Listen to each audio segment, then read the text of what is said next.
Hello and welcome to Rathods Science Academy. Today in this session we are going to see current affairs of 22nd November 2024. So let's get started. Actually there are 9 important articles which are relevant from our examination point of view and we are going to see in our analysis. And one more thing here is most of the articles which are already repeated in our earlier classes, I am not going to take those repeated articles for sure. Just try to revise your notes. Okay, don't forget. Yeah, see this article guys. Okay, 1 minute. Okay, say this article title, Russia fires ICBM for first time, says Ukraine. So what is the keyword here? ICBM, what is this ICBM?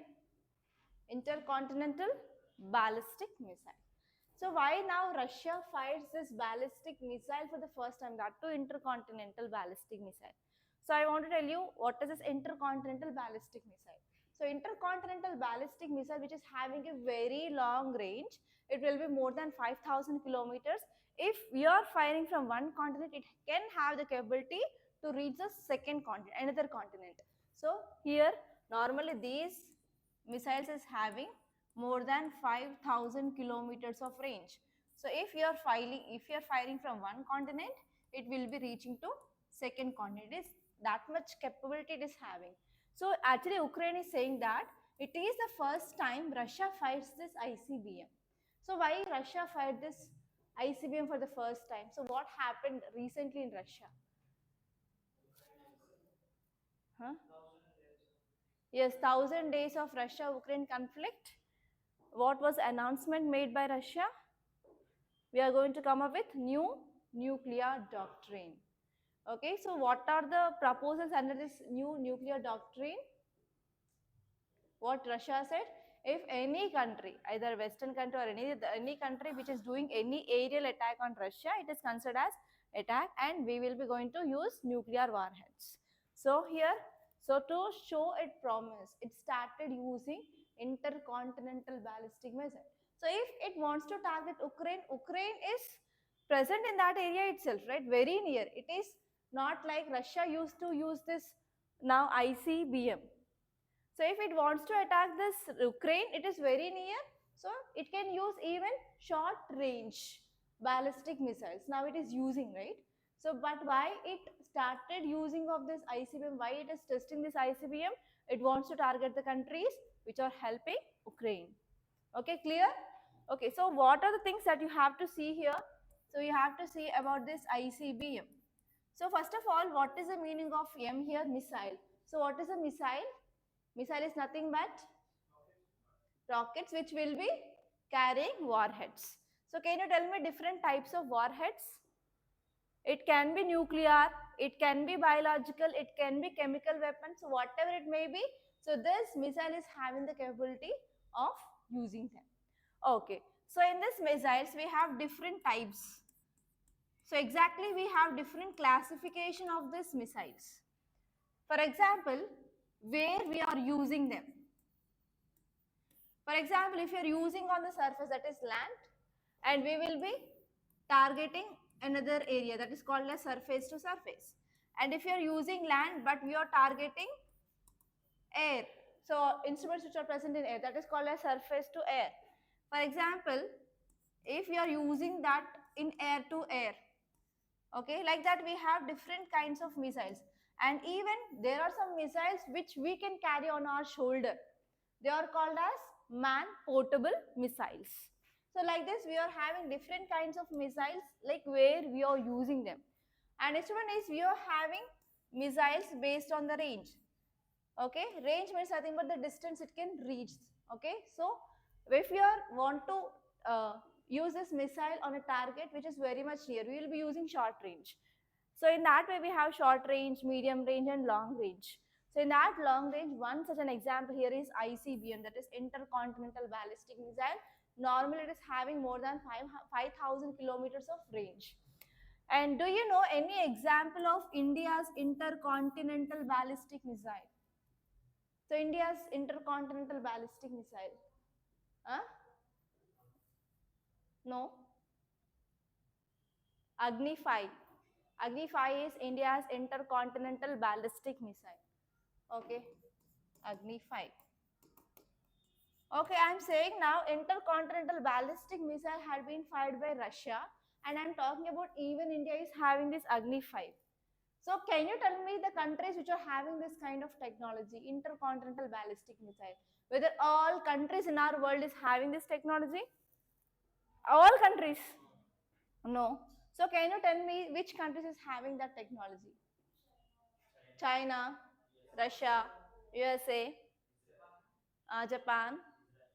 Okay, like that you will be also getting question regarding Agni 5, or else you will be getting question regarding ICBM, or else you will be getting question like which of the countries is having this ICBM technology.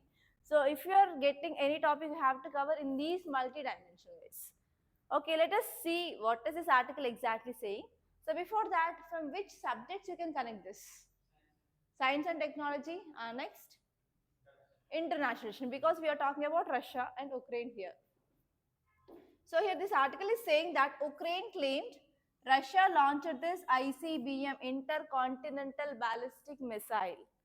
If confirmed, it would be the first time Russia has used such a weapon in the war. So till now, Russia didn't use this ICBM, but it is the first time Russia used this intercontinental ballistic missile. So let us see some facts regarding this ICBM. So ICBM, which is having a range of now 5,500 kilometers, and it is designed for nuclear weapons delivery. So actually, if you see conventional missiles, they will be carrying chemical, biological weapons, etc. So actually, we are using nuclear weapon delivery for this ICBM as of now. And the countries like India, in India we have Agni 5, Russia, US, North Korea, China, Israel, UK and France. So these are the countries, they are having this ICBM technology, not Japan. Okay. Okay, now let us see next article.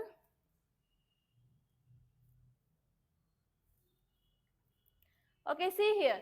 Exponential rise in peafowl population in Tamil Nadu shows study. So what is the keyword? Peafowl. What is this peafowl? Peacock. So what is the difference between peacock and peafowl? Cock and fowl. Male is called as cock, female is called as peafowl. Okay, so this article is saying that there is rising of population of peafowl. Okay, what might be the reasons, guys? So when, in which conditions we can see some population is increasing? When?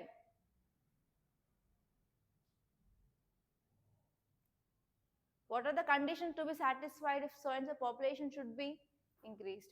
For example, I'll give you one scenario. There is decreasing of Great Indian Bustard is happening.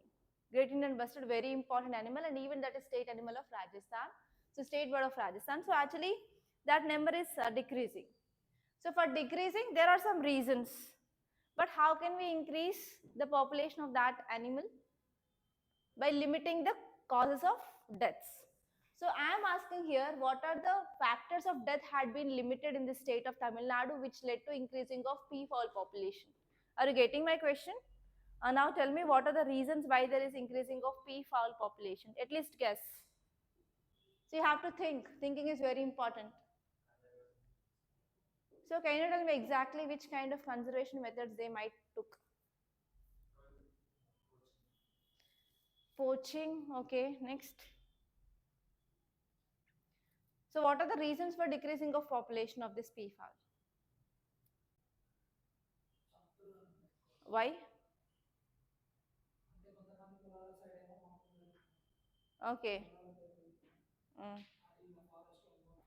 Okay. So one important reason here is, so these peafowls or peacocks, they will be consuming food grains. So it is causing huge amount of loss to farmers. So because of this, whenever we are going for pesticide spraying on this crops, when they are coming and when they are eating, so that is the one important cause of decreasing of population.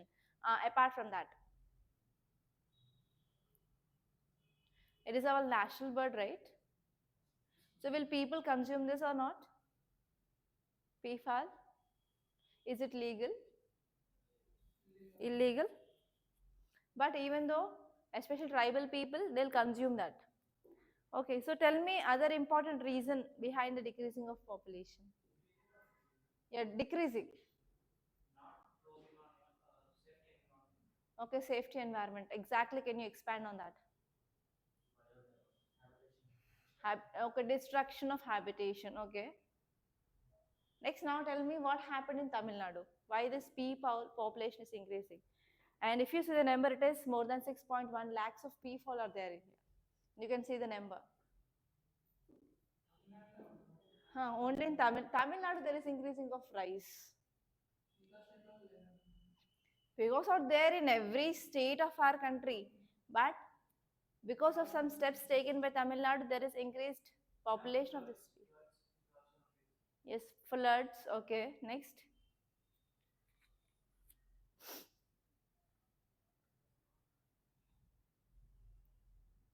Come on, come on, come on. Okay, tell me from which subject we can say this. Okay, yeah, environment and ecology. So whenever there is increasing of peafowl population, for example, 6.1 lakh, whether it is good or bad. Good. So is it good always? Then think, think. So how it is bad? How is it bad? Ecological balance. So whenever in any ecosystem, whenever any number of, uh, for example, if you are taking any species, whenever there is increasing of one species, is it good for other species? No. So peacocks, they will feed on crops and as well as snakes and some bird, some insects like that. So whenever these populations is increasing, obviously it will cause more loss to the farmers now, and as well as there is decreasing of snake population and as well as insects population. Can we maintain balance in our ecosystem? No. So that is a one important problem that is given in this article. Clear? So this article is important from environment and ecology, which comes under GS paper 3, and especially you have to connect this topic with biodiversity and also food chain and food web. So what is food chain and food web? Food web and food chain. Food chain is nothing but one organism is dependent upon another organism. It is only unilateral, that is only in one direction. But if there is interconnected food chains are there, that is called as food web. So here, whenever there is increasing of population of peacocks in this region, it is affecting other animals. So it is affecting the food chain and as well as food web. And even we can't maintain proper biodiversity in this region. Okay, now let us see this article in detail. So a study done in Tamil Nadu, it said that from last 20 years onwards, so now this year there is 6 times increasing of peafowl population, and now we are having 61 lakhs of this peacock population in just in this one state. You can understand that wherever you go, we have lot of number of peacocks in this Tamil Nadu state. And especially it is found in all 38 districts in this region. And next one here is, now there are some concerns arised because of this 61 lakhs of peafowl, that is crop damage. And next one here is pesticide poisoning, and increasing of peafowl poses challenges for the farmers, particularly affecting maize and other critical crops because they will feed on this food grains. And next important point here is six-fold increasing of population attributed to reduced natural predators. For example, which are the predators for this peafowls or peacocks? We have jungle cats. It is not like cats which are present in our home, but even in this forest also we have wild cats. So wild cats are predators and as well as jackals. So there is decrease in number of wild cats and jackals is happening in this Tamil Nadu. So because of this, what happened? There is increasing of this number of peafowls. If there is increased number of this wild cats and jackals, we used to control the number of peafowls. Because naturally, killing of this peafowl is illegal because it is a national bird. So humans cannot kill that. So naturally, in their environment or habitat, jungle cats and jackals, they used to prey on this. Okay, but their number had been decreased. So because of this, there is imbalance in the ecosystem which is happening in Tamil Nadu.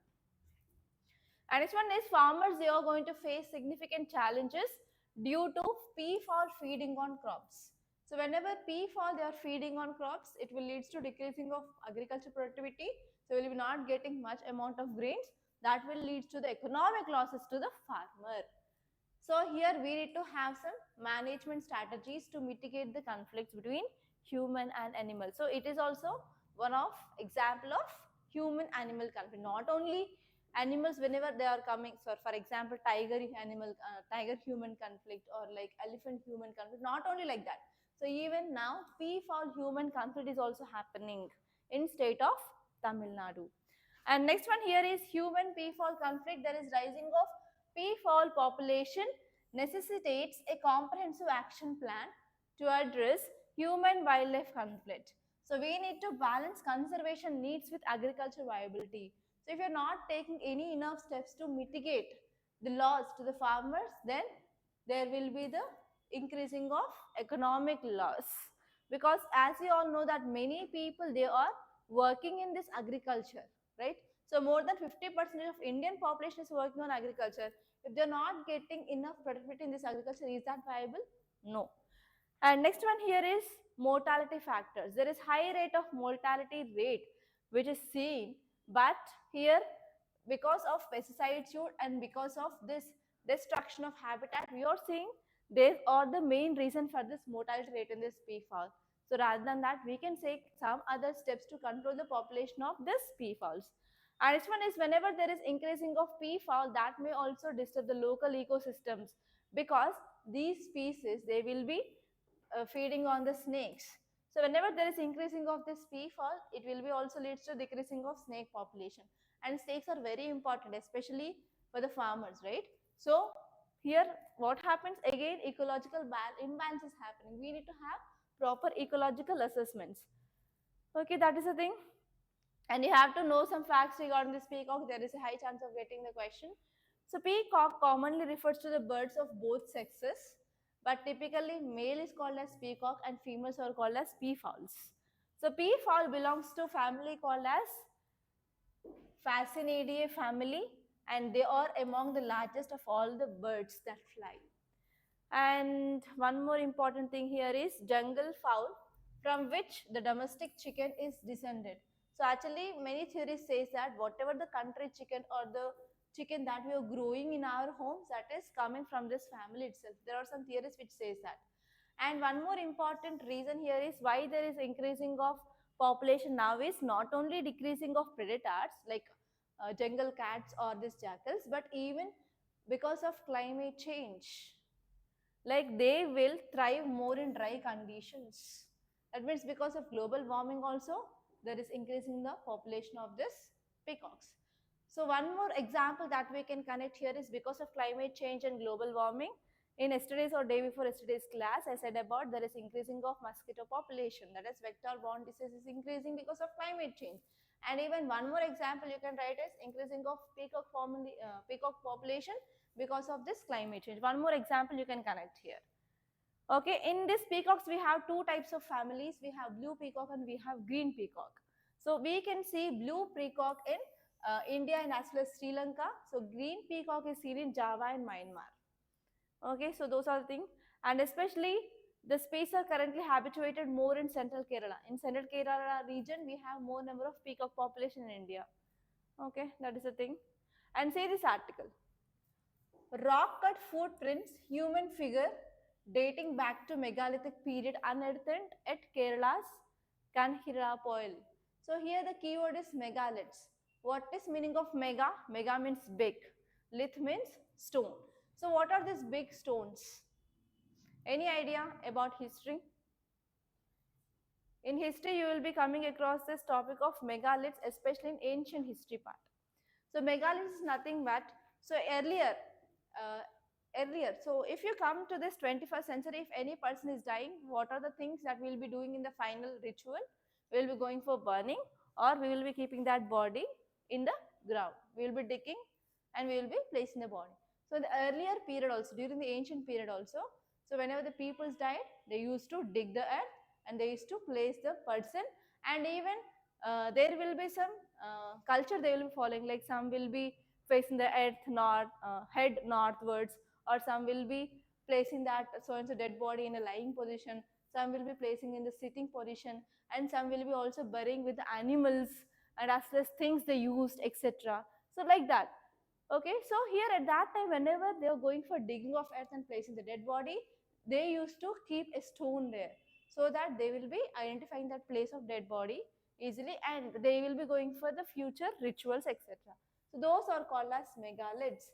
And in this megaliths, we have different kind of megaliths, like different parts of our country follow different types of culture. Some used to keep long standing rocks. Some used to keep small rocks around that so and so area. So like that we have cyst burials, megalith burials, etc. And you can see that once. Okay, and see this article. Curbs imposed on annual temple jatra in Bandipur Tiger Reserve. So what is the keyword? Bandipur Tiger Reserve. So why this Bandipur Tiger Reserve now is in news? Because there is some annual yatra which is going to happen in this Tiger Reserve. So why we are declaring any area as a Tiger Reserve? What is the criteria and conditions? Yeah, especially when we want to go for conservation of animal, we are making that area as a very protected area, and we are giving the name either Elephant Reserve or Tiger Reserve based on the animal which is protected there. Okay, so in which state we have this Bandipur Tiger Reserve? Huh? Karnataka. Okay. So actually there is one annual jatra which is going on. So what happens during these fairs or festivals? Lot of people they will be coming and they will be gathering at a place. Already this Bandipur Tiger Reserve, it is a protected area. So what happens if many people they are coming and they are gathering in this region? What happens? Okay, tigers might harm them. Okay.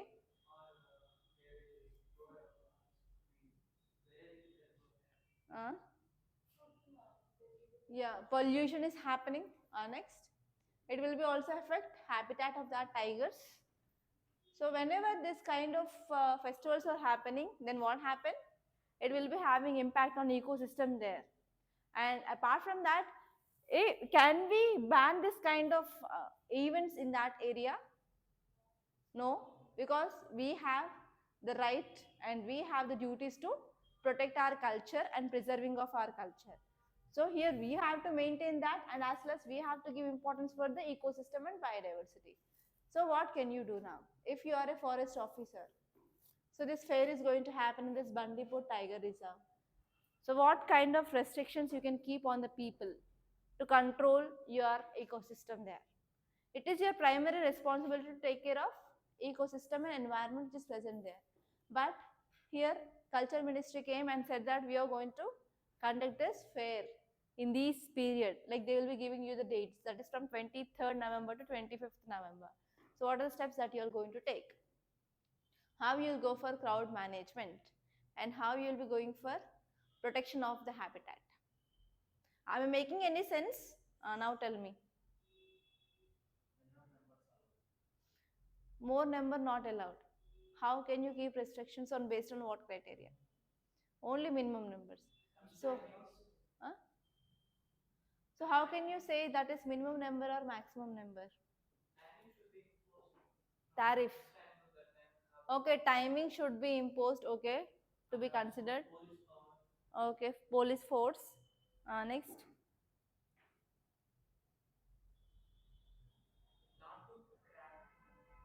firecrackers. Okay. Next, mobiles. What mobiles? Have you seen this movie, Kantara? It is about local fairs and protection of forest, right? There is some incidents in that movie which shows about how to protect forest. On another side, how to protect culture. Now tell me. So take the reference of that movie and tell me some points. That's why watching of movies is also important. If you are reading only books, you will be getting book knowledge. If you want to understand the society, you can watch the movies. I'm not telling to watch all the movies. Just which is having the relevance to our subject. At least watch those. Now tell me. What can you do? You should not think like this.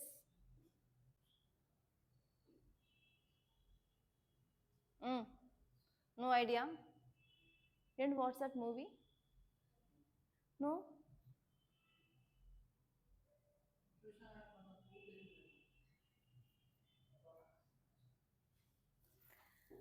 Okay, let us see. Should I say about movie?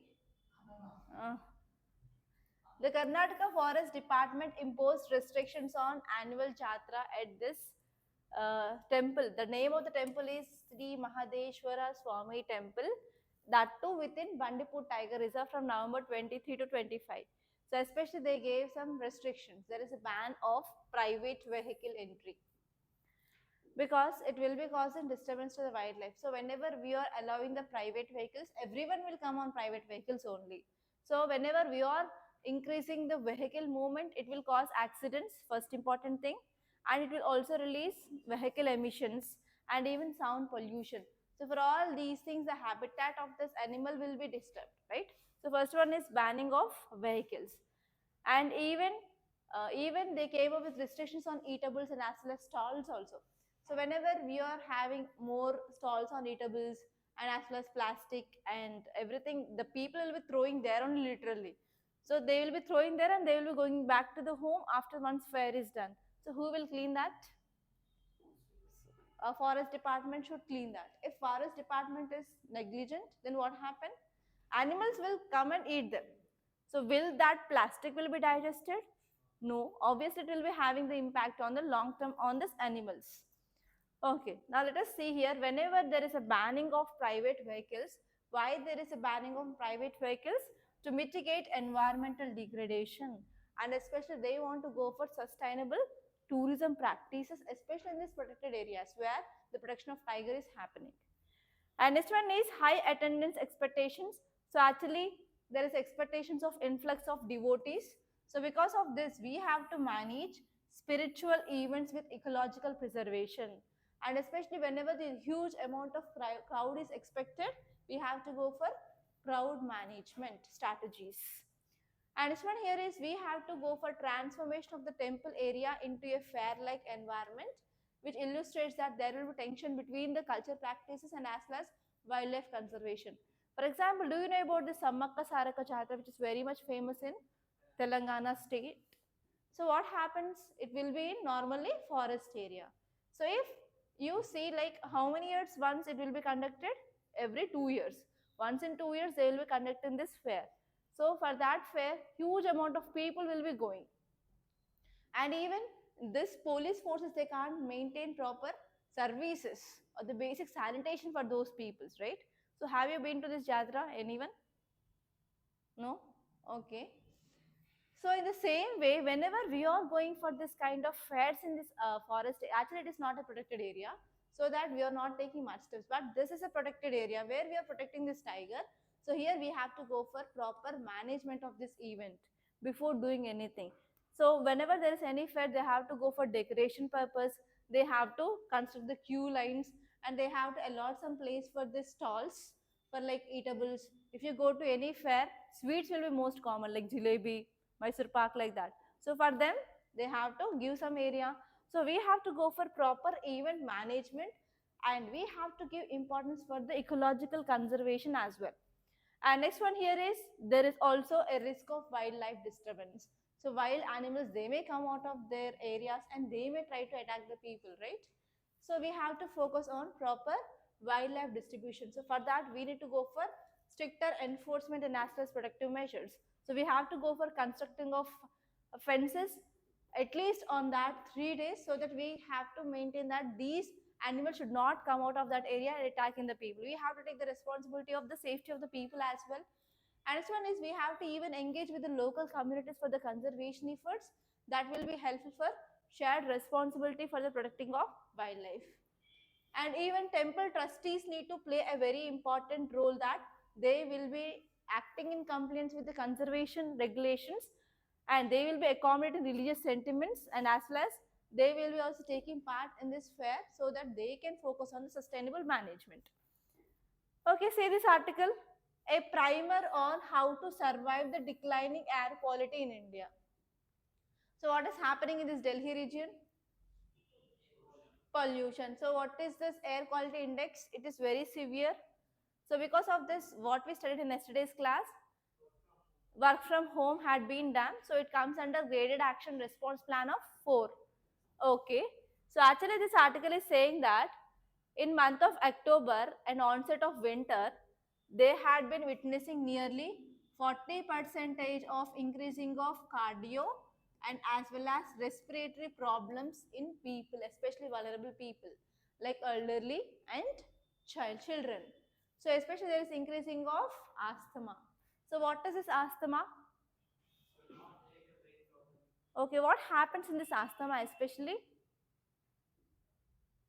In lungs, we have structural function unit that is alveoli. So in this alveoli, it will be filled with water so that there will be no proper gases exchange happens in the blood, so that they will be not getting enough oxygen that is required for their body. It will be like a very detrimental. So in extreme cases, they need even ventilation support. So from outside, we have to give oxygen support for the patients. So there is 40% of increasing of cases of asthma and as well as cardiac disease, that is health disease in vulnerable people in Delhi region. So because of this now, Indian cardiologists and public health professionals, they are saying that we have to address this problem of pollution as soon as possible, so that there will be, if you are not taking the important measures or steps to control this air pollution, there will be increasing of number of cases. And here World Heart Report highlights that especially PM matter, that is particulate matter from agriculture, especially because of stubble burning in North India, that is in Punjab and Haryana regions, it is also impacting the air quality in Delhi region. And actually here in 2019, WHO estimated that 4.2 million people they died prematurely because of outdoor pollution in India. So it is a very severe pollution that we are there, especially in the Delhi region. So we have to take some steps urgently so that we can control this disease, or else we cannot control this disease. So where you can use this data, whenever you are writing any answer regarding air quality or air pollution in Delhi, in that if you are writing any impacts, there you can see like 40% of increasing of cardio and respiratory diseases in Delhi, which is happening because of air quality. In that way you can use this data. Or else in introduction you can write like in 2019 WHO estimated that 4.2 million people they died prematurely because of air pollution. So in this way also these two kind of data that you can use, guys. Okay, next article is a bilateral investment treaty with a bit of change. So this article is talking about BIT, that is bilateral investment treaty. So actually this article is talking about this bilateral investment treaty between India, UAE.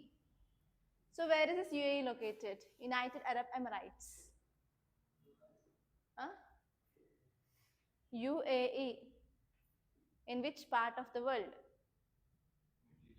Yes, Middle East?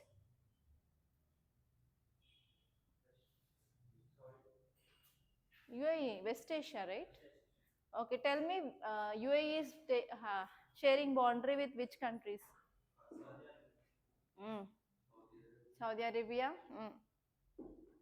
Next, imagine map and tell me. Monica, UAE is sharing boundary with. So today do this work. Open your atlas and see West Asia. West Asia is highly in use. So you have to remember each and every country and with which country it is sharing boundary, and you have to see which countries are having this boundary with the sea, like Persian Gulf, okay, like that. So let me explain about what is this bilateral investment treaty. So there may be a question which can appear in your films regarding BIT, bilateral investment treaty. So bilateral investment treaty is nothing but agreement which happens between two countries. So in this article it is saying between India and UAE. So they want to promote and they want to protect foreign private investments. So bilateral investment treaty. Bilateral means between two countries. Investment means you are focusing on private foreign investments. So it is between two countries where they are protecting foreign private investments in each others. So it came into picture from mid 90s. Okay, in mid 90s, Indian government initiated this BITs, which offer favorable conditions and treaty-based protection to foreign investors. So whenever if any country wants to invest in our country, we have to provide some security for their investment, and we have to provide the requirements for that investment. So if we are accepting for all these things, the country will come with the bilateral investment treaty and they will start investing in our country. So whenever any country is investing in our country, we are having huge benefits. Like we can increase our production, we can increase our exports, we can increase the creation of employment opportunities, and we can improve our economic status of our country, and even we can improve standard of living of people, and obviously we can increase our forex reserves, and even we can increase our technology. So all these are the benefits regarding this bilateral investment treaty. Okay. So actually in this BITs, so they are focusing on two important things. First one is fair and equitable treatment. So we have to treat other countries' investment which is fair and equitable, and we have to go for protection from expropriation. That means we have to limit each country's ability to take over the foreign investments in their territory. These are the two primary principles of this BIT. Okay, so I said about the benefits, and there are other articles. See here, India needs an environmental health regulatory agency. So it is about just COP29, and from tomorrow onwards we will be getting lots and lots of articles, and mostly in tomorrow's class I will be taking about what will be the highlights, what are the highlights of this COP29. So yesterday we gave you the books, right? So in that book, open your environment and ecology book. So in that book, if you see these conferences, so there is a list of COP1 to COP28 are given in your work. So go through that, that is very important. And next one, it is about Delhi air pollution. So why Delhi is becoming uninhabitable city now? Okay, it is about air pollution. So this is also the common article. So just go through that. And here there is one volcano eruption happened. So see here. So there may be a question regarding this volcano eruption. So this volcano eruption which happened in Reykjanes Peninsula, and this peninsula is located in Iceland. Where is this Iceland located? Iceland. Iceland is located in. Have you heard this word Iceland? Where it is located then? Iceland is located in Iceland, not island. Iceland. So locate Iceland in your map and see where this peninsula is located. Okay, and you have to see this topic of volcano in your geography. So you have to know what is this mechanism of volcano, and you have to see types of volcanic eruptions and types of landforms of volcano, like intrusive and exclusive volcanic the landforms. So if you do that, then this topic is done. Okay. So recently we discussed about one volcanic eruption in the news. Where it exactly? In 2 to 3 days ago.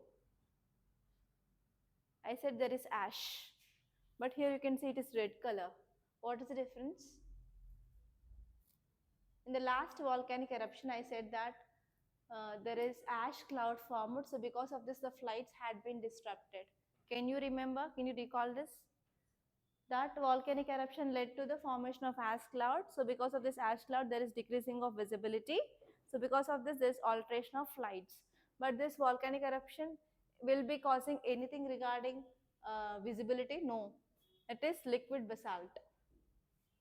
Okay, so in that way you have to see which are the components which released when the volcanic eruption is happened.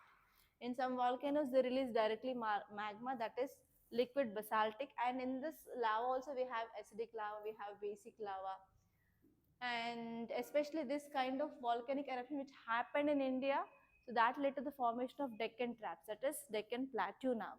Okay, so because of this, if you go to the Deccan region, we will be having black cotton soil. That is nothing but erosion of this igneous rock which formed by this basalt, that led to the formation of now black cotton soil or ragged soil. So like that, open your geography books, guys, who had been done with geography, and see this volcano chapter, and you have to see different kinds of volcanoes. Okay, then your work is done. So these are the important topics that appeared in our today's Hindu newspaper. So by this I'm concluding. Thank you so much, guys, for watching, and don't forget to subscribe to Rathods Science Academy. And we are providing daily current affairs quiz and also daily mains question and also word of the day in our Telegram channel. Please do join our channel. Don't forget. Okay. And if you really like this class, please hit the like button. Thank you so much.